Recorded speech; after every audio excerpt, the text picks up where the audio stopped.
is a 35-foot tall, 28-inch diameter copper column still. The way this works, right? The very basics of distillation. If we take that beer after the third day, once that eaten all those sugars, converted it into alcohol, and we put it in at the top of the still, right?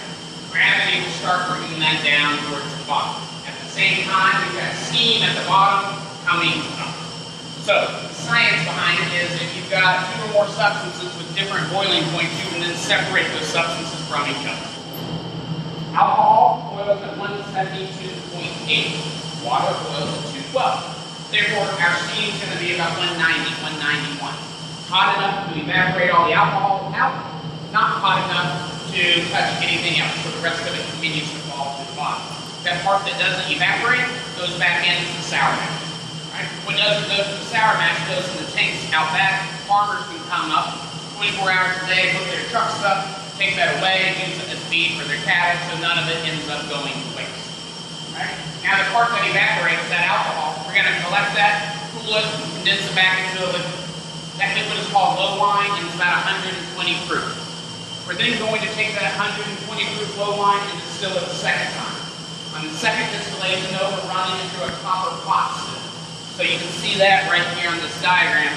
That's the second part of the distillation. It's doing the same thing, just a different type of still that it's doing. After it distills the second time, it's going to go from 120 up to 138. At 138 on the second distillation, it's called high wine, or newbie. Some places call it white dog, white lightning, right? Grain alcohol is what we're talking about. And it looks just like this. That's coming off that second still right here.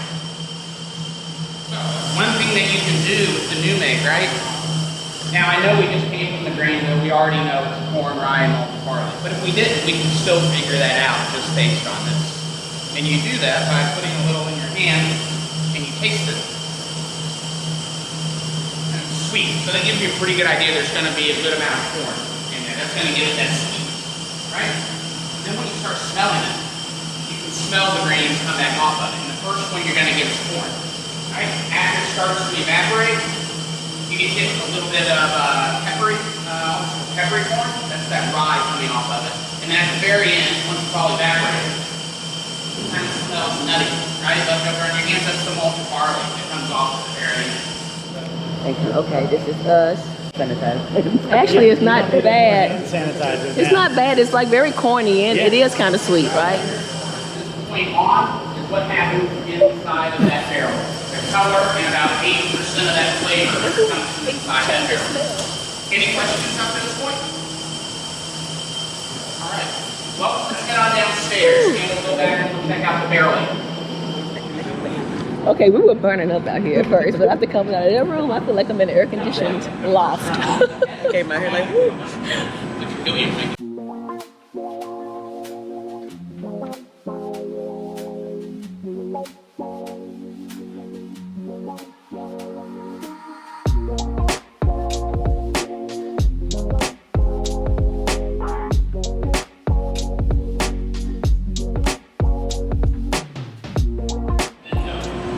Stills are made 3 places in the world. They're made in Scotland, they're made in Portugal, and fortunately for us, they're made about 4 blocks down Main Street right here at a place called Distillery.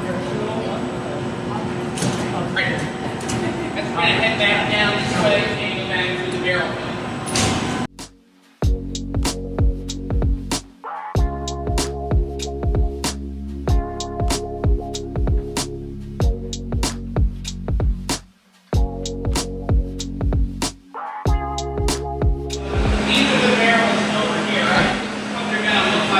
I got you.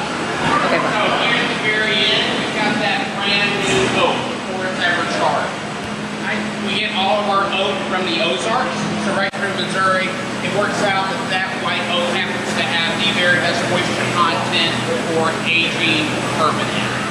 Now, we don't get it here directly. A place called Kelvin Cooperage is going to assemble this barrel for us.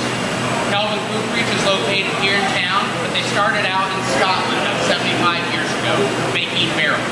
Right? They realized all their barrels were ending up in Louisville anyway, so they just opened up shop here.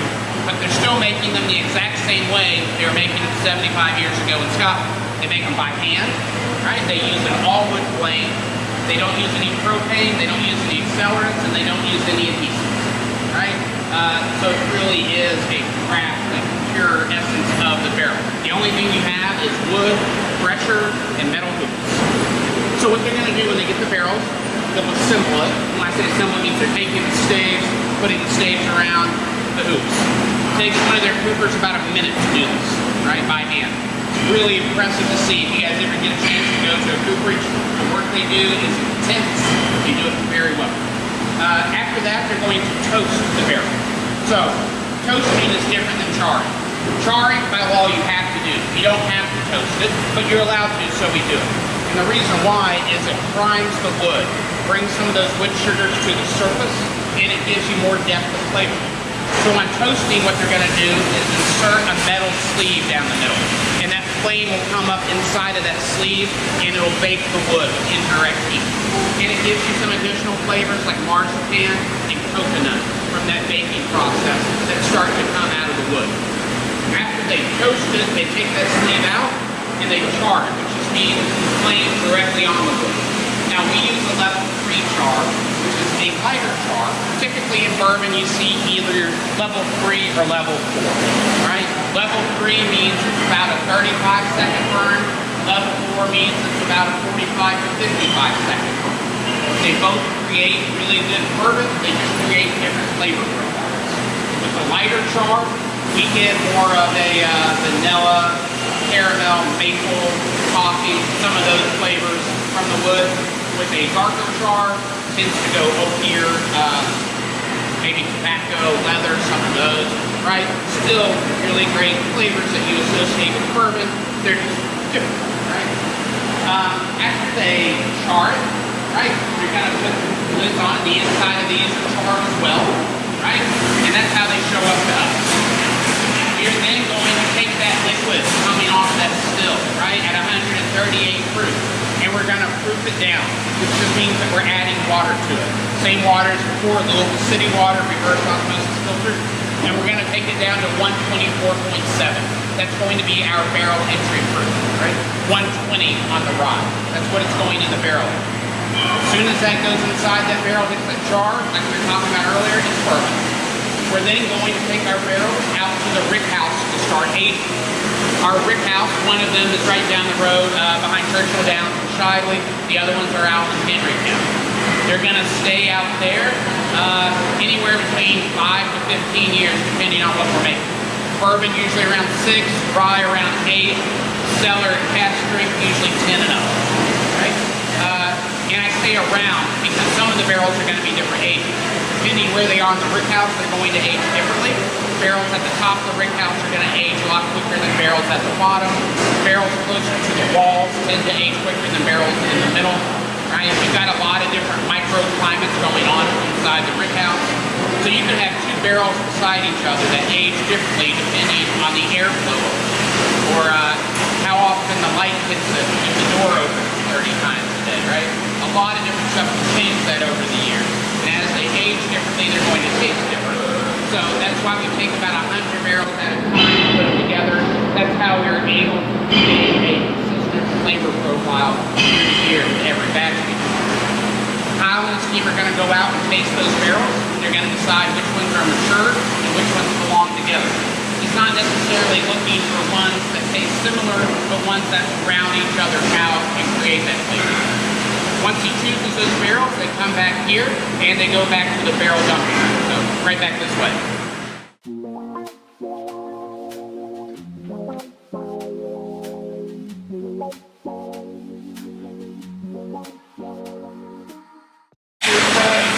Everything else on the bottom line is going to be done by hand. So they're going to inspect it for quality multiple times. They're going to sticker it. They're going to put the hang tags on it. They're going to pallet it. All of that's going to be done by hand. It slows things down a little, but it's one more layer of quality that we can ensure by having as many hands on it as possible. Right back this way, guys.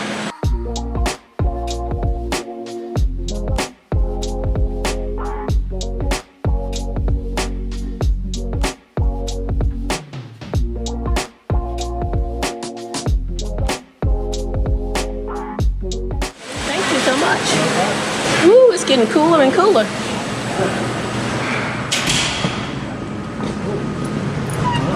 So this is the barrel dumping room. So after the barrels are selected by Kyle and his team, they decide which ones they're going to bring back, and they bring them back right here to this room. They're then going to roll them up here on this trough, right? Roll them down here, and these are getting ready to be dumped. So what they do is they take this drill, come down, they'll drill out the bung. That's the little stop that goes in it, and they will dump it over this stream right here, right? Which they have to do because you got to get all of this out from inside the barrels, right? That's that char. And this is part of one of the bungs that have come out. In here, right? You guys want to pass around? It smells really amazing, but you don't want it going in your bottle because then your bottle ends up looking something like that, right? Yeah. Probably not going to sell very well. Although it's called a Kentucky Snow Globe. I'll take a picture. Here, look, so you can take one up for Christmas. No, you probably don't want to do it. After it's screened, it's then going to be transferred to this ruby port wine barrel. We get these from the Douro Valley of Portugal. Right? We get them from a lot of different small port vendors up and down the Douro Valley. We do that because we want to have a lot of sources on it, because we want to make sure that you have other ways to get it. But all of these are ruby ports, a very fruit-forward, high alcohol content wine. Right? Any port drinkers in the group? Yeah, right? It's delicious, right? Good stuff. It's good stuff. So yeah, in the Douro Valley is where the best ports in the world come from. So those are the barrels we're going to use. We're going to leave it in here about 6 months. Same thing as with the bourbon. Kyle and his team are going to go taste them, decide which ones are mature. Right? It's an average age of 6 months. It may be 8, it may be 4. It just depends on the quality of the barrel and the quality of the ruby port that was in it. Just like not all bourbons are created, not all ruby ports are created equally. So that's going to affect that flavor profile in the aging. You're also going to get different flavors coming out of these depending on whose ruby port barrels we were using. So same thing as before, they'll figure out which ones need to go together to kind of round out that flavor. Choose about 100 barrels. Right? After finishes aging, they're going to screen it a second time, take any sediment out of that, and at that point, for our cask strength, it'll go right to the bottle. It'll go in about 124 proof. For our core bourbon, it's going to get proofed down, right? Louisville City Water, take it down to 86.6 before it goes into the bottle. This barrel right here is a rye barrel. This guy started out in France with a company Pierre Ferrand, who makes a really nice cognac. They're going to age it for approximately 12 years. Right?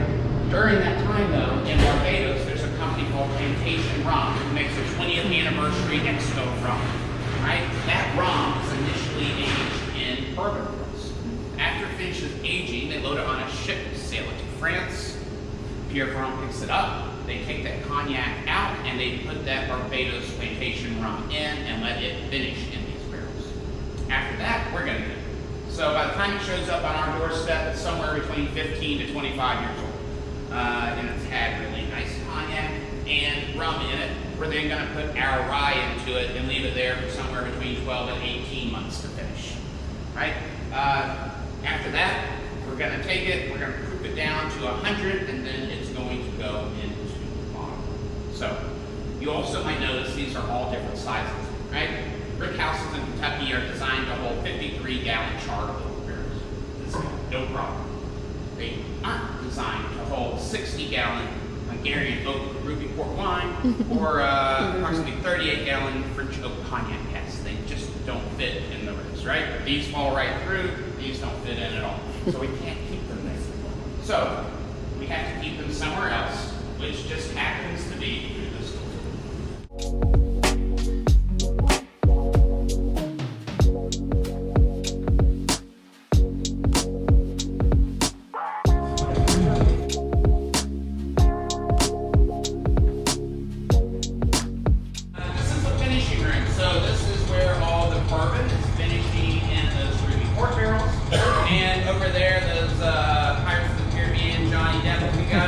That's all the rye aging in those cognac and rum barrels. We keep these here on site.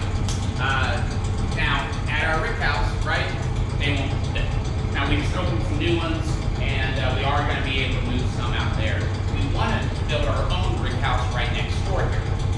city came in and said, you can't keep 30,000 barrels of highly flammable alcohol downtown and under I-65. I don't see the need. But they said, we don't care what happens in Shiloh, so just do it out there. Makes sense. But yeah, this is where everything's finished.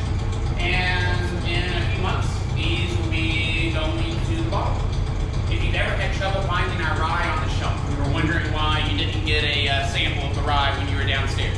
You're looking at all the rye right there. It's not a lot, right? We release it twice a year, and it's heavily allocated. Now, we're making a lot more now than we ever have in the past, but it takes a while. It takes about 10 years on the rye between the day we make it to the day it hits the shelves. So we're working with what we were making about nine and a half years ago on those barrels. So I think the rye will become easier to find as time goes on. It just takes time for that to catch up. To ramp up, yeah. Before we go back upstairs to taste, any questions?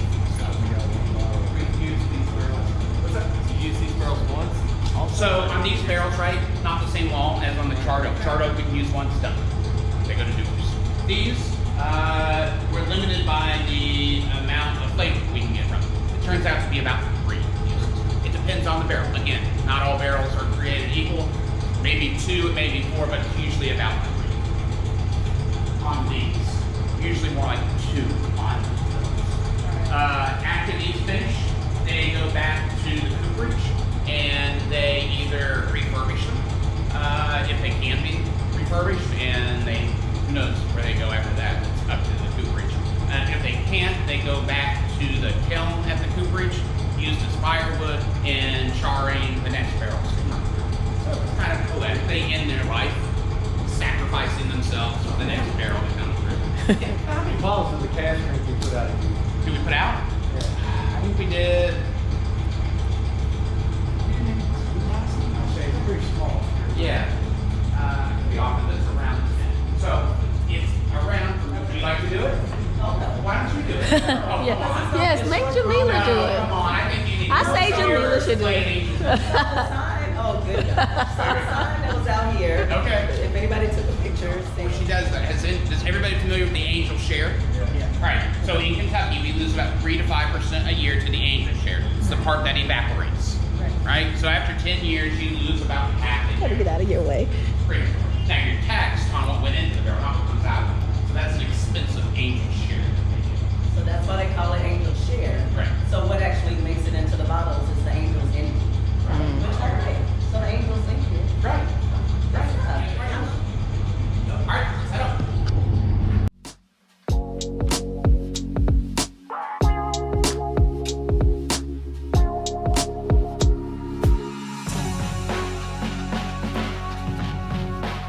Anybody know how many barrels we have aging in Kentucky right now? More than people. More than people. That is correct. Double the amount the of amount. It is double the amount. We've got 4 million people and about 9.2 million barrels. But if you look at the plans for rick houses going up from all the different bourbon distillers, we've got about a new rick house a week being built. 50,000 barrel rick house. Right? So it's not just growing, it's growing exponentially. You will see a large wooden log with some bourbon on it. Grab a seat. Ooh, the view is very nice.